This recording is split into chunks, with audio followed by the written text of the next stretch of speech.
Saddam Hussein, nacido el 28 de abril de 1937 en Al-Auja, Irak, fue un líder político y militar que gobernó el país con mano de hierro durante más de 2 décadas.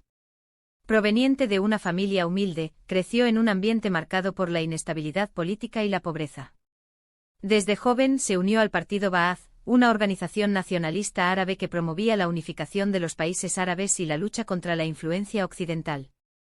Su ascenso al poder fue implacable y en 1979, tras una serie de maniobras políticas, se convirtió en presidente de Irak, estableciendo un régimen autoritario basado en la represión y el control absoluto. Bajo su liderazgo, Irak experimentó un crecimiento económico impulsado por la industria petrolera, pero también enfrentó numerosos conflictos bélicos. En 1980, Saddam Hussein inició una guerra contra Irán que duró 8 años y dejó cientos de miles de muertos.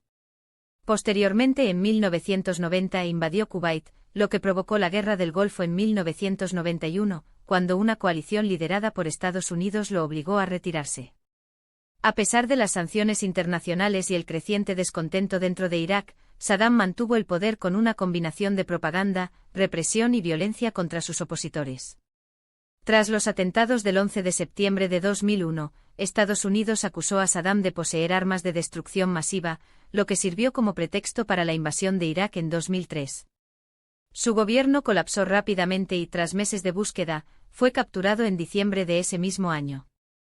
Luego de un juicio polémico, fue condenado a muerte por crímenes contra la humanidad y ejecutado el 30 de diciembre de 2006. Durante su mandato, Saddam Hussein consolidó un sistema de culto a la personalidad, donde su imagen estaba presente en todos los rincones del país y su figura era exaltada como el gran líder de la nación. Sin embargo, su gobierno estuvo marcado por brutales represiones contra grupos opositores, incluyendo el uso de armas químicas contra la población kurda en Al-Abja en 1988.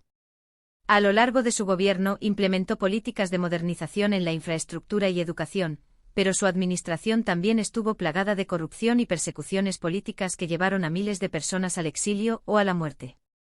A pesar de su caída, el impacto de su régimen aún se siente en Irak y en toda la región.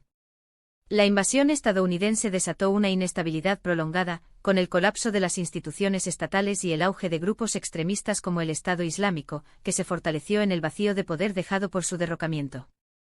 Para algunos sectores de la población iraquí, Saddam sigue siendo recordado como un líder fuerte que mantuvo la estabilidad y la soberanía del país, mientras que para otros representa un periodo de terror y opresión. Su legado sigue siendo motivo de debate y su figura continúa siendo un símbolo de la compleja historia política de Oriente Medio.